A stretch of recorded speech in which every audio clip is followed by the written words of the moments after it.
continuer dans un roi.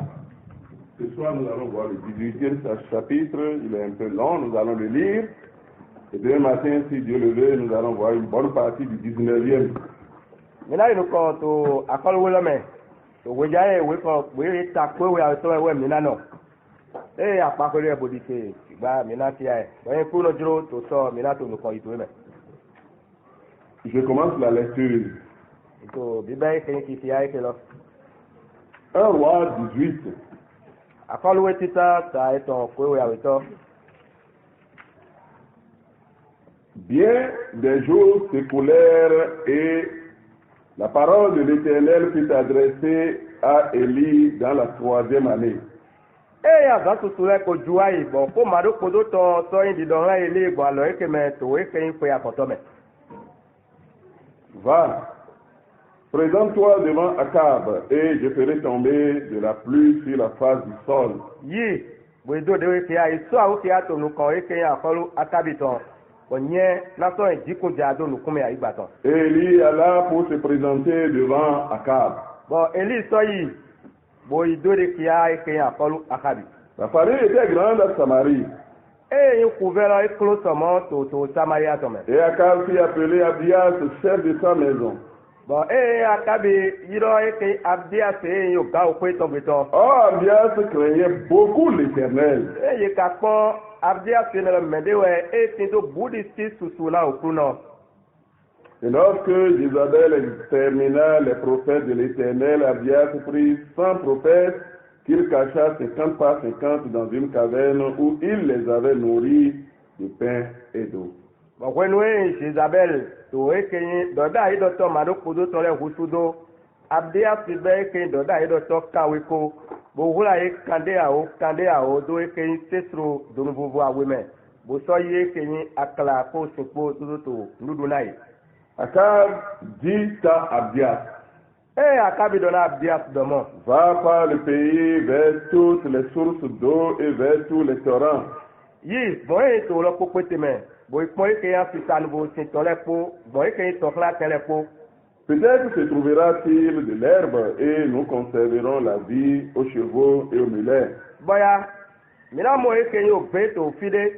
Bo ene na zo, bo mina gula o bedo te na ke yin o so kete ipole. Et nous n'aurons pas besoin d'abattre du bétail. Ils se partageaient le pays pour le parcourir. Akab alla seul par un chemin. Et Abdias alla seul par un autre chemin. Comme Abdias était en route, voici Élie le rencontra. Bokon wele na eke Abdias tin to eke aliko etoji to yi eke Eli wa pe. Abdias l'ayant reconnu tomba sur son visage et dit, Abdias we na mo enyo do Eli die e wa imede chionu kuma etoji bodo ren do mo. Est-ce toi mon seigneur Eli? Be jewe okuno che Eli. Il lui répondit, c'est moi. Eyi gbene bodo nyewe. Va, dis à ton maître. Yi bodo na eke yin ogato okuno to. Voici Eli. Okpon Eli die. Et Abdias dit, quel péché ai-je commis pour que tu livres ton serviteur entre les mains d'Akab qui me fera mourir? Nina do tewe eke afanumetwe lizo ito to kabasi boki na do demi do eke ya lo eke Akab some na humi. L'Éternel est vivant. Il n'est ni nation ni royaume où mon maître n'a envoyé quelqu'un pour te chercher. Et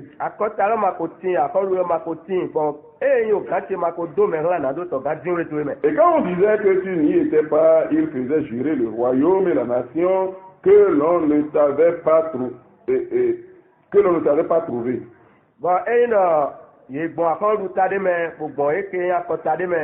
Why me to further me mama we no ke akolu akota le to kule do ye ma to le mengo. Et maintenant, what would you tu dis, here do mo. Va, dis à ton maître. Yi dona eke okuno to we. Voici Élie. Okpon Élie die. Puis, lorsque je t'aurai quitté, l'esprit de l'Éternel te transportera je ne sais où. Bon, when I na to so here de to e godo e gbigbo mado kodo ton. Et j'irai informer Akab qui ne se trouvera pas et qui me tuera. Banyena yi boy dona eke akabido eliti to fi bwana wa boy mo amoe ena wa kumi. Cependant, son serviteur craint l'Éternel, c'est sa jeunesse. Eto moto ga eke lizo ito to budisi eke madoko do son de pemeto. N'a-t-on pas dit à ton serviteur, à mon Seigneur plutôt ce que j'ai fait quand Jézabel tua les prophètes de l'Éternel? Be makodona okuno chiwe nwene lo ke yembati to hwenu na ke Isabelle to huhu eke doda ido to madoko do tole. J'ai caché 100 prophètes de l'Éternel 50 par 50 dans une caverne et je les ai nourris de pain et d'eau. Nye nze ke yin doda ido to kawe ko hula kande a do se so leme bo ye ke ya krapo sipo do na nuduye. Et maintenant, Wato dinvi. tu dis, Ye dodomo. va, dis à ton maître, voici Élie. Yi dona eke yin okuno to elidie. Il me tuera. Ena humi. Mais Élie dit, Chigba eli dodomo. l'Éternel des armées dont je suis le serviteur est vivant. Madoko do àwọn apaleto mene lo ke yin lizo ito eto ito gbe. Aujourd'hui, je me présenterai devant Akab, Egbe nye naso awuki ato me ko akabdo. alias étant allé à la rencontre d'Akab, l'informa de la chose. Abdia si yi bo ipe ke yin akabu bukato do e ke yin oko kelenie. Akab se rendit au-devant d'Élie. Bon akabu so yi na do ipe eli. À peine Akab aperçut-il Élie qui lui dit, Yin akabu to mimo e ke yin eli tro we to didoni de mo. est-ce toi qui jettes le trouble en Israël? Be yi mede to wulu do wa e ke to gun Israel to me. Élie répondit, Eli yi bebo do mo. je ne trouble point Israël. Nyema to Israel wulu lala. C'est toi, au contraire, et la maison de ton père. Hier we to Israel wulu. Hier ko to to po. Puisque vous avez abandonné les commandements de l'Éternel et que tu es allé après les Baals, Doeta utu miula mi ko gbe ke ibidi maro ko to le dai. Boleko to soni zin ko do ke bali. fais maintenant rassembler tout Israël auprès de moi à la montagne du Carmel et aussi les 400 prophètes de Baal et les 450 d'Astarté qui mangent à la table de Jézabel. To dinvie. He yo me ko prido po. To goize to popete. Bodo no tina. Azowa to yewe gan ke bali to le po. Fo wele. Na mini pe to so kameto di. Nous nous arrêtons là dans la lecture. La réapparition d'Élie, c'est le thème que je donne à cette deuxième session. Wenyi fota to nina onwe aweto kelo eli so voto awukia. 3 ans se sont écoulés. Kwe aton ko wai. Et puis nous lisons d'autres références comme celle que le frère vient de nous lire dans Luc, c'est 3 ans et demi. Do mi ki ai ke apako de vole, ta idi ke yin apawe no bi lo ki ami to we luku to me. Kwe aton dare we. La Bible ne se contredit pas. Ko ma o to makaro to. Il y avait la période qui durait 6 mois avant que, en temps normal de pluie maintenant, il n'y a plus ni rosée. Donc si on compte la saison sèche normale de 6 mois, ça fait effectivement 6 mois et 3 ans, 6 mois. Mais il n'y a sécheresse véritablement que pendant 3 ans parce que l'autre était normal, n'est-ce pas? Donc c'est 3 ans ou c'est 3 ans et demi. To agbegbe ke Israel toji to enelo me akuno do na ke kutroko. But to bibon kutroko enelo to we jikuno be. But when we jikuno kana be, we enelo eli ka to awukia. Na do to ga do ko eke aku edo to. Wa ko enelo ka do dina ko yato. Et lorsque nous lisons les choses comme ça, et que le chapitre 18 vient immédiatement à la suite du 17, nous on ne réalise pas bien. Mais 3 ans et demi, c'est le temps où Salomon est venu comme président du Bénin, 2016, jusqu'à aujourd'hui, 3 ans. Dis-moi maintenant, ou bien, ça fait 4, 12, 3 ans, 8 mois, donc c'est pratiquement la même période. Il n'a pas plu pendant tout ce temps que nous sommes en train de vivre maintenant, que la rupture. C'est ça? Pour que je vais vous donner une idée. Bon,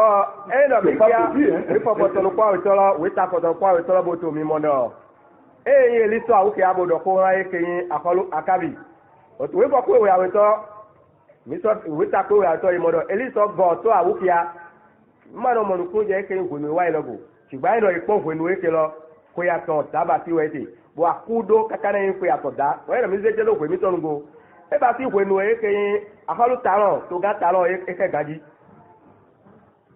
C'est-à-dire, lui-même est en train de faire la même période maintenant. Et on a tout été au direct de Kolabati, Koyatoda. Regardez comment tant de Béninois sont fatigués.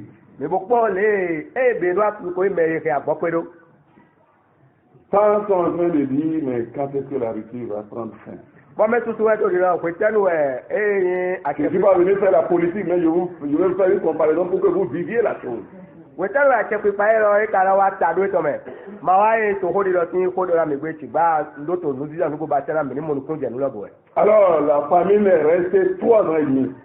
We na nu we akulo e do bo couvert tin na ko yato. Est-ce que Israël était mûr pour la repentance pendant toute cette époque? Ben no ye po ko nu e kele po ke couvert tin be to gun Israël to ka ko yin meke ye gbe. Est-ce que son chef, c'est-à-dire Akab, a appris quelque chose de ce qui s'est passé? Ben yo kaito akolu Akab ka ko yin mede plon nu de so yin nu e jolo me. Apparemment rien.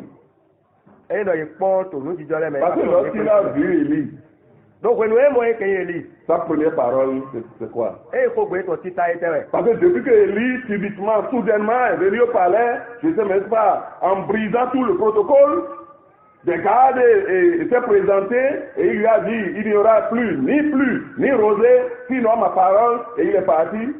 C'est maintenant qu'ils vont se voir. Et c'est en chemin qu'il a rencontré maintenant. Et il dit, est-ce toi qui cherches le trouble sur Israël? Lọ́tọ̀ wèé lẹ́yìn ọ̀nù ẹ̀ èlì kò tó àwọn kẹrẹ́ ìbá wọn fi ẹ̀jẹ̀ gbòòrò sí wọn fi ìdáwé lọ tọ́tọ́ báyà ebi wáyé kẹyìn àkọọ́dù tẹ kẹyìn akábìtọ̀ ẹ̀ máa tẹ fọdọ́ titun etí tó fẹ́ ẹ̀ tó àwọn kẹyà tòlùkọ́ ẹ̀ kẹyà kọ́ tọ̀ pọ̀nbọ̀dọ̀ rẹ̀ dọ̀ ẹ̀ jí kò màrà jà mọ́ àhún màrà sìn àdàbò fọdọ́ kẹyìn òkó dídọ̀tì kó tọ́ tọ́sọ̀ lùkọ́ ẹ̀ tọ̀mọ̀ yìí kó yà tọ̀ dáwọ́ ẹ̀ máa tọmọ ẹ̀kọ́ c'est pas pour rien que Élie était découragé à un moment donné et il disait à Dieu, prends ma vie. Eh bien, tata wutu Élie wa emede bio eke lame tutume wa nuwa chikore wa dola chiwe do yipi bote. Parce que toi tu es prophète de l'Éternel. Bueno ki ai do dai do to mado ko do. Et tu as annoncé un tel jugement, empli d'amour de l'Éternel encore. Bo alai ke kwedi dane ko kwedi dane e gona wa yin chiwe o to. Tu t'attends à quoi? Et tu vas no te Et après tout ce temps, ano te ko do ko ne le ko godo. tu trouves de la repentance? Ani mo eke ne bojo to gbe. Et le chef du peuple, Bon yo ka to gun loto. il te rencontre. Ba la pe. Et il te montre que son cœur est encore plus dressé contre l'Éternel que jamais. Bon ko le wa ko e de to dido ki awe do. Diwe ayi ka e to so bo tie ko ko do ma godo go. Ça fatigue. E no ka gbo pe me. Ça fatigue de prêcher à un peuple. E no ka gbo pe me na ndo to ga me de la ko ma o to na to go. Et de voir le jugement de Dieu tomber sur un peuple. Bora to mi mo ìwé dídà tí wọ́n tó jíjẹ tó gún náà. Où est l'individu? Kàbí pẹ̀tọ́ de dófò dókóré. Pendant longtemps. Náà ìké ìwé ló tutù ré. Pendant un certain temps où on dirait que bon, on peut cueillir du fruit de la repentance maintenant, mais tu t'approches de lui, son cœur est encore amer. Bọ̀kọ̀ dídá ẹ̀ lọ ẹ̀ nọ tètò ìgbẹ̀tọ́ ẹni lọ jí náà wẹnudé ìsọ̀gádọ̀ jìnnà wẹnu lọ kó pé náà yẹn ń dó sọ̀gámù èké sísẹ̀ ńlẹ̀ yọ̀tọ̀ tó mẹ́rin lọ́mẹ́. Et il y a eu la séparation entre Élie et Akab.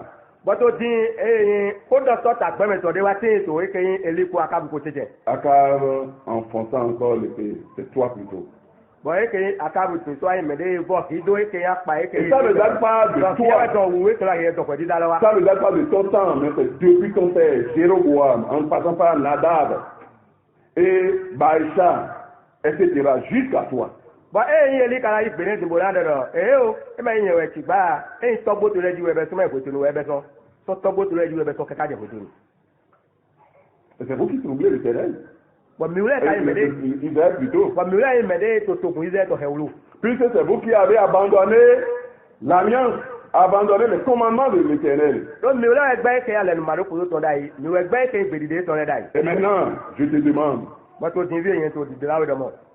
C'est un peu parole diplomatique, sinon il a dit, c'est comme une ordonnance, mais il est devant le roi quand même. Il dit, il faut rassembler tous ceux-là, c'est-à-dire 450 prophètes de Baal et 450 d'Astarté qui mangent à la table de ta maîtresse, de ta femme d'Isabelle. Je les veux, les 850 avec le peuple, et nous dirons, à la montagne de Carmel. Bọ́ẹ̀ tó kó dọ́nà eke akabi ìtàdí àkọ́wé ẹnu ẹ̀ máa ń mọ ìpọ́nù eke ìgbèdìdè wẹ̀ ṣùgbọ́n àlẹ́ ìlú àkọ́wé wẹ̀ ẹni náà ti eke àkọ́wé tọ̀ ẹnu ẹ̀yọ̀ ọ̀gá bàálì tọ̀ ẹ̀yìn fòwé lẹ̀ bẹ́ẹ̀ yẹ pé gbọ́dọ̀ asàtì tọ̀ ẹ̀yìn fòwé kàdé àwọ̀ lẹ̀ bẹ́ẹ̀ yẹ pé eke tó kàmẹ́ tọ̀ di pé ètòkùn ilẹ̀ tọ̀ pópé tepo. Akab ne pouvait pas refuser. Ee akaw ma tọ̀ dàgbẹ́ náà. Parce que c'est Dieu qui a envoyé Élie. Lóyè tẹ́ wùtù jíwẹ̀ wẹ̀ mẹ́ dó Élie la. Et c'est Dieu qui a le contrôle. Bọ̀ jíwẹ̀ ká yé mẹ́ dé ètò kọ̀gọ́dà lóye fẹ̀lẹ̀ kó. Et avant de continuer, Ọ̀pẹ́ kò mìíràn dóyè nìkan. parlons un peu d'Abias. Bẹ̀ni dọ̀ kó pẹ̀lú kó fúra dóyè Abdias. Un serviteur qui craignait beaucoup l'Éternel, Ee lisɔn isɔde ee ka ti do budi sina eke madokodo sɔmɔ. mais qui vivait dans la maison d'un roi qui ne craignait du tout pas l'Éternel. Tìgbà ee tó nínú eke yi o kó dáwé de tɔgbe ee ma ti do budi si de pépé na madokodo. Qui avait un maître méchant. Ee Abdias de ka ti do eke yi o gare o kuno eto yi kuno ee nyina kan de. Est-ce que la méchanceté du roi n'allait pas diluer la crainte du serviteur? Bɛ ee ka nɔ tena eke yi kan yi na eke yi o kuno etɔtɔ. Bɛ maa kɛ eke budi si tiwɔ etɔtɔ fa kpɛ de. Non, Abdias est demeuré tel. Lala Abdias yi mɛ de ee nɔ. Les deux habitaient, Akab et Abdias habitaient dans la même maison, mais ils ne savaient pas le même maître. Yóò mẹ àwọn ẹ̀yẹ́ tó nínú ọkọ̀ ìdókòlò gbé ẹ̀ Akabu kó ké Abdias kó tì gbà ẹ̀ máa ń tẹ̀lé náà ké òkúrò lòkúlọ̀. Abdias est allé jusqu'à risquer sa vie. Bọ́ẹ̀ Abdias wọ̀ yín mẹ̀lẹ́ yìí kátà yìí ṣe bẹ́ẹ̀ tó dó wù mẹ́. Alors que la femme d'Isabelle de Akab est en train de tuer les prophètes de l'Éternel, en effet, lui non seulement les a cachés, mais prenait encore la nourriture de la maison et les nourrissait. Wọ́n pẹ̀lú ẹ̀ Jezabel ẹ̀ kéye àti ẹ̀ Akabu tọ̀ tó ẹ̀ kéye yẹ kó dọ̀tọ̀ máa tọ́ lẹ́ kú. Ẹ̀ Abdias wọ̀ ẹ̀ máa tẹ̀yìn lọ ẹ̀ bẹ́ẹ̀ yẹ bó ìfúra kpò. Ṣùgbọ́n ahu gàmọ̀ ẹ̀ sọ̀rọ̀ zé ndudu sọ ẹ̀ kéye kó àkọ́wé lọ́tọ̀ gbé kóná ẹ̀ náà yìí. Donc on dit, qui craint beaucoup l'Éternel, nous le comprenons. Ọ̀gbọ̀n ètò dídọ̀dọ̀ mi mẹ̀dẹ́ ti do bùdí sí sùsù náà kú náà mi tó nùkú mọ̀ jẹ́ gò. Parce que l'Éternel jusqu'à risquer sa vie. Lóye tí a tù wẹ́yìn mẹ̀dẹ́ ẹ̀ dìbò tí òkú náà kátà wọ́n ṣe bẹ́ẹ̀ tó ń dọ̀ wù mẹ́. Et voici un jour vient, Mi kò kọ́wé àzá dùkú de et wa. Akab lui dit, allons chercher un peu d'herbe pour les animaux. Wà á kábi dọ̀ yẹn dọ̀ wà á dà mí ní dín òpè pẹ̀lú náà ṣe ń kalẹ̀ lẹ̀. Par la provision de Dieu, lui prend le chemin où il va rencontrer Élie. Bọ̀bọ̀ eke yín lẹ̀ tó ti jíwọ́ ẹ̀tọ̀ dàrí wọ́n ṣe eke yín àlìkòdé àlìkòdé náà gbé lápẹ́ èlì tè. Il voit Élie, il le reconnaît, que c'est bien Élie ça. Bọ̀bọ̀ ní pé èlì ẹ̀ mú ẹ̀bù nyú ẹ̀bù dọ̀ èlì díẹ̀. Et Élie lui dit, va dire à ton maître. Ouais. Que Élie est là. Bọ̀ èlì dọ̀ yẹn dọ̀ yíbo dọ̀ náà eke yín òkú náà tó yẹ dọ̀ èlì yìí ti tòfi. Il dit, tu me mets dans une situation compliquée. Bọ̀ wá tó dọ̀ náà èlì dọ̀ àtò zémi dọ̀ inú dìjọ ẹ̀yìn sàyìn àkàtọ̀ dé bẹ̀. Je lui dis ça, toi, tu vas partir parce que Dieu va te transporter. Le monsieur ne va pas te voir, il va le tuer. Nyɛ náà yìí ẹ̀ dọ̀ wọ̀nyí eke yín òkú náà tè. Bọ̀ yẹ ẹ̀ gbìgbọ̀ òkú náà tọ̀ kàrà dó ìsọ̀yà màtọ̀ náà ti tòfi. Ẹ̀ náà bò máa mọ̀ wẹ̀ náà hùwẹ̀. Et il s'est mis à citer les œuvres qu'il a faites. Bọ̀ ẹ wá tẹ̀ dídọ̀jì débọ̀dọ̀ dégò àtọ́ ìkàyà àsọ̀nbọ̀ ẹ̀ bàtí lẹ̀. Un peu pour dire à Élie, mais est-ce que tu n'as pas entendu la crainte de ton serviteur pour l'Éternel? Ẹ dọ̀ kó bọ̀ àlọ́ dé mẹ́ nàdó sọ̀gá dókè ẹ̀yìn èlì dọ̀ pé amako se eke budi si eke afanimẹ̀tò tọ̀. Il disait tout pour convaincre Élie de ne pas aller dans cette direction. Ètò eke yín òkó lẹ̀ kpódọ̀ náà tó sọ̀kẹ́ èlì bí ọ̀gá jẹ́ gomẹ́ náà èlì ní bí ọkọ̀ sọ́kó ètò dìdọ̀ Il ne craignait pas pour la vie d'Élie, mais il craignait pour sa vie à lui. Ẹ máa yẹ mẹ́lẹ́ ètò lùkànnà eke yín ògbẹ́ẹ́lì tọ̀ tìgbà ètò lùkànnà ògbẹ́ẹ́lì títì tọ̀. Et puisque l'œuvre dont il parle en effet, c'est l'œuvre de Dieu en lui, Bọ̀lẹ́ káyọ̀ àtúnṣe yìí kó dọ̀ ẹ̀ tẹ̀ àtúnṣe jíwọ́ ọ̀tọ̀ tó gbẹ́ẹ́ tọ̀ les mẹ́rin. bonnes œuvres de Dieu que Dieu a opérées dans son cœur, Ee àtúnṣe dàgbé lẹ́lẹ́kẹ̀ máa bá títọ̀ àyíká ẹ̀tọ̀ mẹ́. Élie a compris. Èlì mẹ́lẹ́ mọ̀nùkún jẹ́ gò. Et Dieu ne veut pas livrer Abias. Bon, maaw ma jona de ke Abdias do ke alors Akabi tome. Et Élie lui garantit que lui-même il va se présenter devant l'Éternel. Bon, Eli wa ne gaje godo mi lo sura so a ke atonu ko akolu Et Akabi. là, Abias lui dit, bah, ne le fais pas, maître, il va te tuer. Il y a longtemps qu'il te cherchait. Bon, to pie lo Abdias ma do okuno ti ma ito dewe si a ke Akabi bo so diresu mo e ko lo dindewe ado dewe ke ara na huwe. Quand il ne sait pas sur quoi l'homme se repose en disant qu'il va se présenter devant Akab. Do eta otu e ma yo nu e ti tawe ke lo ka gboje do to di dodo. Mi na domire ke ara ke Akab. Mais au moins il est soulagé que lui a tiré son épingle du jeu. Ìgbà yìí mẹ́dẹ́ ke gbɔfin womɔdɔ o mi le mi se kpɔm bɔ ta mi tɔ etɔ fɛ mɛ. Ils craignent tous l'Éternel, Abdias et Élie. Eyi mɛ de eye to budisi eye madokodo bokasɔ to budisi eli. Mais Dieu, non, c'est-à-dire, Abdias et Élie craignent tous l'Éternel. Bon, Abdias kpo eli ko voilà yewo mɛ kpo to budisi ayi ke madokodo. Mais Dieu n'a pas révélé la même chose aux deux. Ìgbà maaw ma de nudo kolo do kia yewo mɛ awolɛ. Il a révélé quelque chose à Élie qui n'a pas révélé à Abdias. E de ne do kia eli.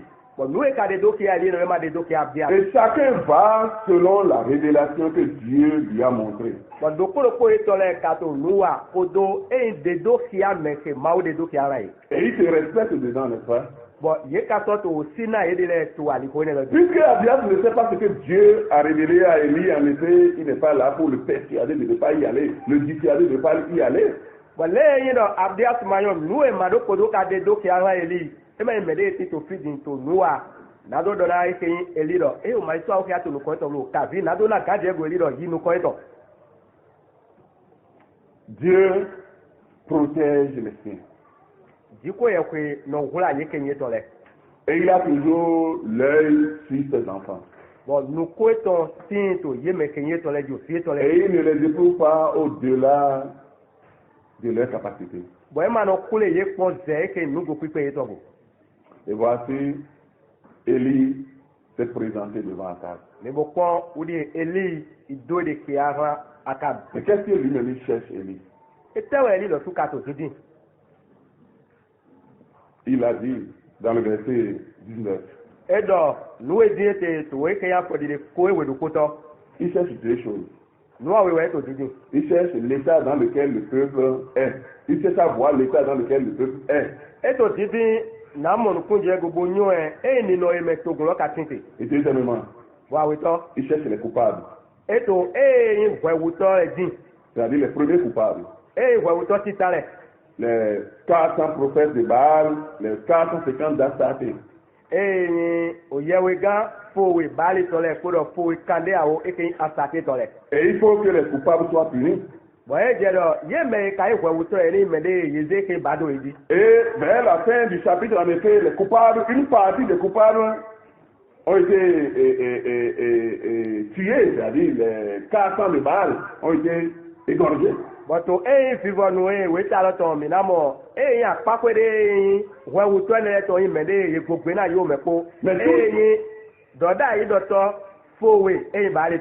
tous ceux ne se sont pas présentés au mont Carmel. Donc les 450 d'Astarté n'ont pas été égorgés.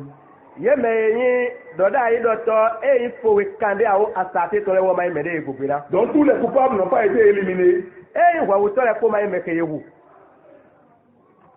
Élie demande la confrontation. Et Akab accepte la chose. Et il a envoyé des messagers dans tout le pays. Et il rassembla le peuple et les prophètes à la montagne du Carmel.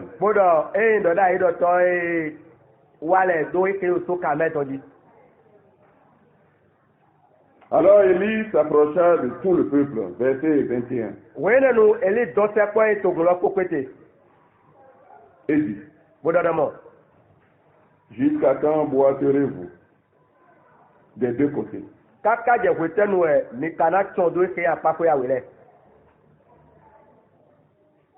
Si l'Éternel est Dieu, allez après lui. Si c'est Baal, allez après lui. Le peuple ne lui répondit rien. Et Élie dit au peuple, je suis resté seul des prophètes de l'Éternel et il y a 450 prophètes de Baal.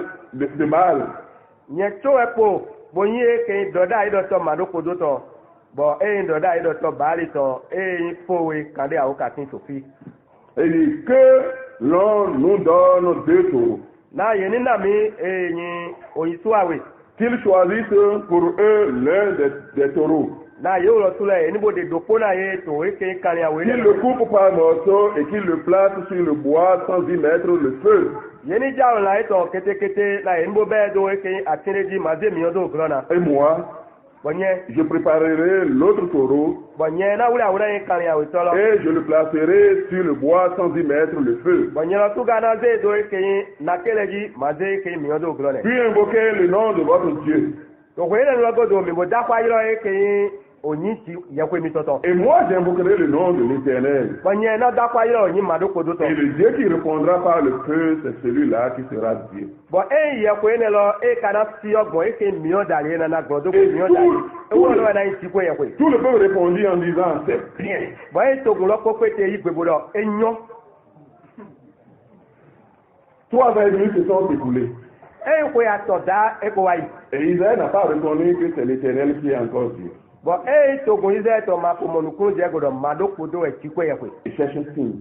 bon to kiare din Et le signe n'est donné qu'aux incrédules. bon yi kiaro maka ni na mede vole atavo maite no le Le signe n'est pas une bonne chose. yi o kiama nu dagbede Il dit, c'est bien, nous voulons voir si vraiment Akbar et l'Éternel, nous voulons voir qui est vraiment Dieu. bon enyo kaji mi jura ko din to mado kodo ko bari ko tete yakwe te kai mawu nugo Et les prophètes de Baal aussi n'ont pas refusé. bon kai yawe ga bari to su yelo su ma gbe nu dijo Parce que Élie est en train de les prendre sur leur propre terrain. do eli ni mede din yeke ayi gba eto ji to ko do ko ego Si il avait proposé autre chose, peut-être qu'ils allaient refuser. boya no nu de wo ko de do te na yero ko gbe Mais ce qu'il a proposé, ça leur sied.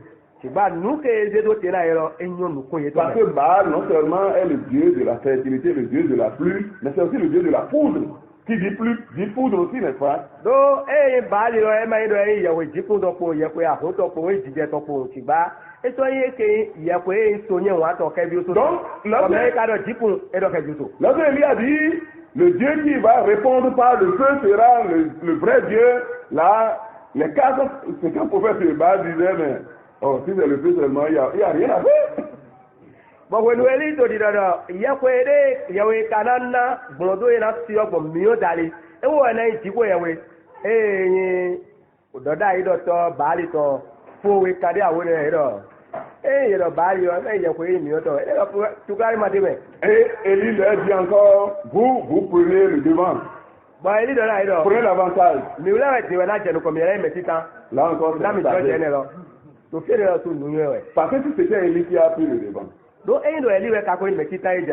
Et si Élie a préparé le taureau, son taureau, Bon, Élie voulait avoir un cagneto. et a invoqué l'Éternel, Bon, d'accord, il a mal. et que le feu est descendu sur l'offrande, Bon, mieux qu'à jeter d'eau et qu'il y a bonne analogie. et que Élie dit maintenant, mais vous aussi passez le fer, Bon, Élie de là, il a TV, mais l'autre, le miwa, il va bâtir. ils vont craindre. Il a cané. Ils ne le feront pas. Il a debout, il m'a Et bâti. s'ils ne le font pas, Bon, il m'a bâti. on ne peut pas tirer la conclusion. Il m'a tout gagné, mais il va t'adorer. Alors, Élie dit, passez en premier. Bon, oui, nous l'avons dit, nous quoi. Et là encore, ils se sont dit, ah, si c'est nous qui allons passer le premier, alors notre Dieu va réagir et la honte serait pour Élie. Bon, tu fais là, tu es là, il a mis un agent, nous quoi, il y a Mao Mito, t'as vu, il y a quoi, Mito, il y a un clodo.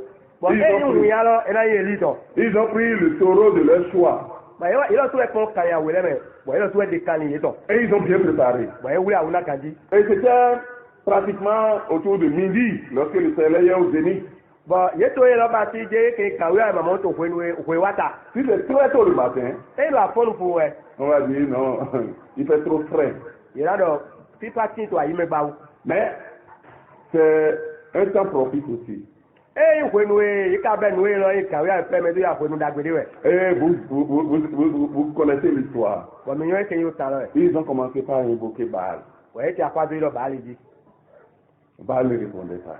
Baal m'a tout condamné. Jusqu'à ce qu'il soit allé aux incisions. Kaka, il a fait noué, il a fait Ils ont fait des choses impressionnantes. Bon, il a fait que noué, là, répétons les mots, il a fait de la ouvrir, bâti, il a fait au. Il a dit, voilà. Et Akab était là et observait tout. Ouais, que Akab s'est au plein, pour te nouer les problèmes. Et il commence à se moquer de Baal. Bon, ele wa tẹ eke baali takodi. Et il disait, mais peut-être crier plus fort, peut-être qu'il dort.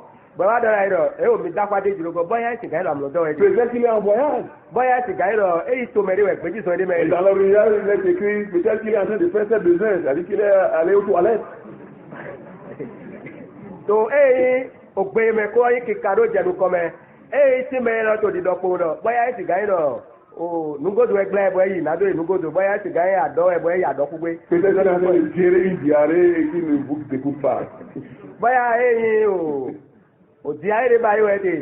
Bon, nami sema yi dego lọ jọgbẹjọgbẹ eto yi. Et il n'a pas votre temps. Bon, e ma do pẹ̀lú mi tán. Je m'arrête là pour tirer quelques leçons. Njẹ́ àná tèrò fi bọ́lá dọ̀ kọ́ ní lẹ́sùn.